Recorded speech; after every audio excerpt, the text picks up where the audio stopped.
E te whānau te kaiti, tēnā koutou katoa he mihi atu, he mihi nui, he mihi aroha ki a koutou.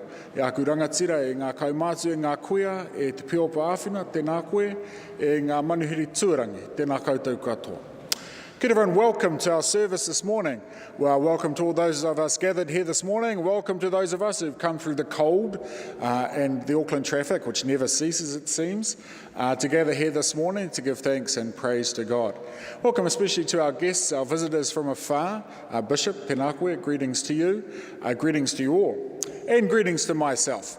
My name is Hirini and it's a pleasure and an honour to be here this morning and to be part of the team now here at St Matthew's. I'll do anything for a free coffee, it seems, and when Helen approached me, I should explain I'm from Ngāti Porou, that's my tribe, on the East Cape of the North Island.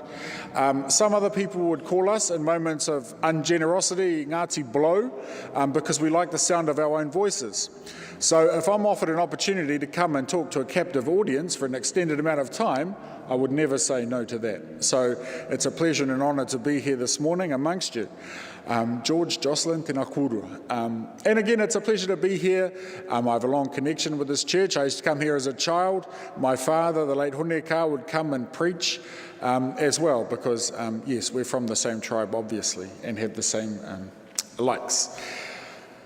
It's a pleasure to be here this morning too with our readings this morning, to come to share, to engage with what God is saying to us at this time. And this morning we're talking about hospitality.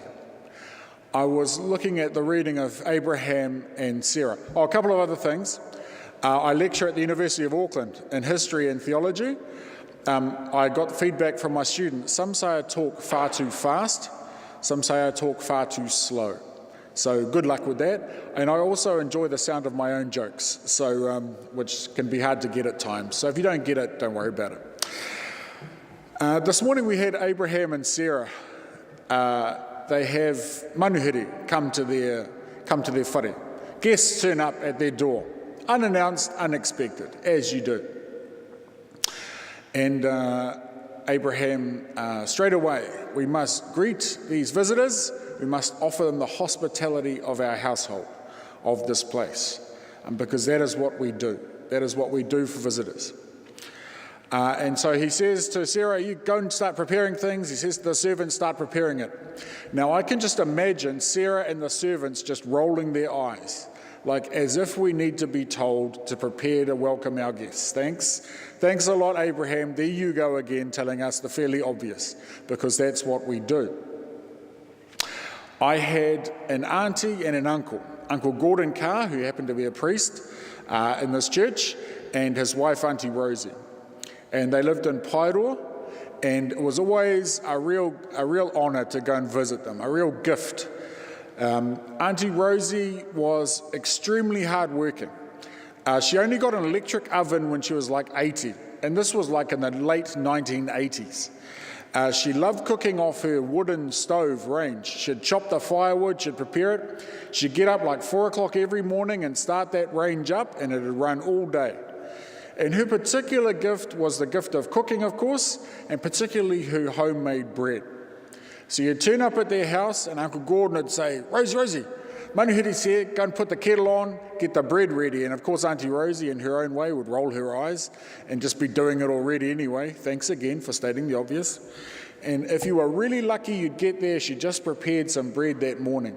And if you were really, really lucky, it was still under the tea towel because it was cooling down. And if you were super lucky, it was cool enough, she'd unwrap that bread and you'd have fresh, hot bread with butter and probably golden syrup or jam that they'd made themselves. It was a delight, a treasure. If you're a little bit unlucky, Uncle Gordon was kind of old school and I was a city boy. I went to Auckland Grammar, right? So you'd turn up there and the bread would be a few days old because Auntie Rosie hadn't made the next bunch, and there'd be this big loaf of bread and it'd have heaps of mould on it. And Uncle Gordon would just pull out this giant butcher's knife and momo, like he hated wasting kai. You just didn't waste food at all. He'd just cut the mould off, cut you a piece, and you'd be staring at it like, it didn't even come in a plastic bag, so I'm not certain how to approach this.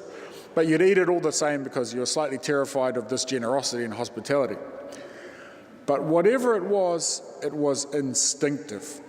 That sense of generosity, of hospitality, of blessing for those who come to you. You came unannounced, you rang, you didn't ring, it didn't matter. They offered the best that they had to offer at the time. It was entirely instinctive. And the same with our story today with Mary and Martha. I picture, I read, I hear the gospel through my eyes. Through my Ngāti eyes, I hear it through my Ngāti ears. And to me, when Jesus travels the land talking to different people, he's going from marae to marae. He's visiting these different hapu, these different iwi, these different tribes, and they're welcoming him into their marae. And they have this ritual of encounter. It often includes food, it includes encounter, engagement, welcome, sometimes not so well. And Jesus is often critiquing this welcome, this sense of hospitality. Kind of saying, where are you? Why are you doing this? How are you doing this? Can underpin the intellectual encounter. Too often we read this as an intellectual encounter. Jesus coming to share some really big ideas and how the people engage with those ideas. That's very important, but I think it's broader than that. It's really about this hospitality, this broader sense of manaakitanga. Our Māori concept for this sense of welcome, of engagement, is the word manaaki, manaakitanga. Can you say it? Manaaki? Manaakitanga. Yeah, close enough. So manaakitanga, the practice of manaaki. So manaaki is a very broad word, kind of hard to translate, but means hospitality, means welcome, can even mean blessing. So the sense of blessing is tied to the sense of hospitality, the sense of welcome. It's all around, it's holistic, the sense of engagement with people. Jesus is about manaakitanga, and Jesus tests people's sense of manaakitanga on a regular basis. Partly this sense of beyond the intellectual, right, is because people don't really remember what you said, they remember how you made them feel. Now, I could test you with that. Say a week from now, I could ring you up or email you or on Facebook. What do you remember from my sermon? Nothing really, maybe the word manaakitanga, but I remember you made some half-funny jokes and it was cold. Because we remember how we feel more than an intellectual engagement. In the Western world, we tend to err perhaps towards the intellect. Don't worry, you've got to watch my class to work this out. They're like, well, why aren't we actually learning anything? It's how you feel, that's more important, until you sit your exam or do your assessment. But this idea of it's a holistic sense of engagement. It's more than just great ideas, it's welcoming, it's hospitality, it's all around. To be honest too, as a church following in this English European tradition, we're not that good at it. We get people into our building, we have this really deep theological engagement with them, and then afterwards, see you later. Now, I'm not saying we need to have a hangi after every service, not necessarily, but it's that wider sense of engagement. As an Anglican church, we've kind of don't necessarily have that well. And nowadays, people really need that sense of engagement, I think. This is my critique, right? This is my Anglican, anti-Anglican thing. You'll get used to it. But I'm still here wearing the robe, so. Also today, we have these two women welcoming Jesus onto their marae. Now, in Ngāti Porou, nearly all of our ancestral houses, nearly all of our marae are named after women ancestors. For us, when we welcome people onto our marae, we are welcoming them as descendants of those women. We're welcoming them in the name of these ancestral women leaders. It's very important to us. So for me, when Mary and Martha welcome Jesus onto their marae, it's no biggie. It's perfectly natural. Come in, we'll encounter, we'll engage with you, we'll feed those with you. We'll have that sense of hospitality. This sense of engagement is old. Henry Williams in the 1830s was writing about going to a marae. They sit there, they have this welcome. The karanga, the hui starts off, the engagement starts off with a woman doing a karanga. Henry Williams says it goes for about 20 minutes, this karanga. Not like nowadays. Nowadays we have a 3-minute maybe blast, and then we'll have a response, and that's that out of the way. Now the men can do all the important stuff. But it's not our tradition. Our tradition was this woman, Henry Williams, and he's got the most terrible descriptions. He's so dismissive of the whole process because he refused to actually engage with the Māori world. He just kind of wanted to look at it and change it. Anyway, so Henry Williams says it starts off with this woman stands up and for 20 minutes does a karanga. She introduces what they're there for, where they are, why they're there through this karanga. Then it's the turn for the men to stand up and do their talk about whatever they think's important. But it starts off with a welcome from this woman. The marae is our perfect Māori model for the sense of hospitality. The marae is all about the sense of manaakitanga, of welcome, of generosity, of hospitality, of engagement, especially with new people. And the marae has two parts to it, right? The marae has the part out the front, where all the ritual takes place, where all the talk takes place, where the welcome takes place. The marae also has out the back, where the hospitality is generated, where the food is prepared for visitors, where all the facilities are ready, the beds are laid down for the visitors. From our perspective, the front won't work unless the back is also in place as well. You can go to a marae, you can have the most wonderful rhetoric, the most wonderful oratory, it can be powerful stuff, powerful words of welcome, powerful karanga, powerful songs to follow up. Then you go out for the cup of tea, and if it's not up to scratch, if it's not the best that they can offer. Now, I'm not saying it always has to be paua and kina and all those beautiful things, or caviar, or whatever our equivalent might be. Sometimes it might be cheese and crackers, but it's a really loving cheese and crackers. It's the best hospitality that they can offer.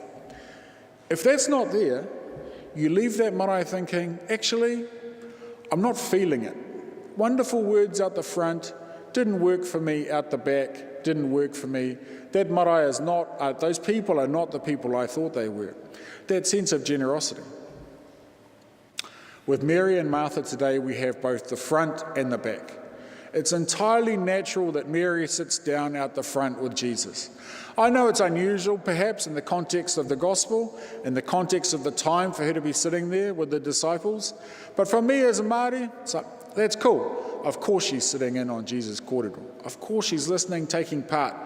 She probably stands up to welcome them at the beginning, does a mihi. Maybe she does a karanga, maybe she engages in the discourse, that's fine. The challenge in this part is Martha.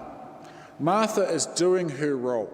Martha is fulfilling those obligations of hospitality to visitors. Martha loses the plot a little bit around the nature of this hui.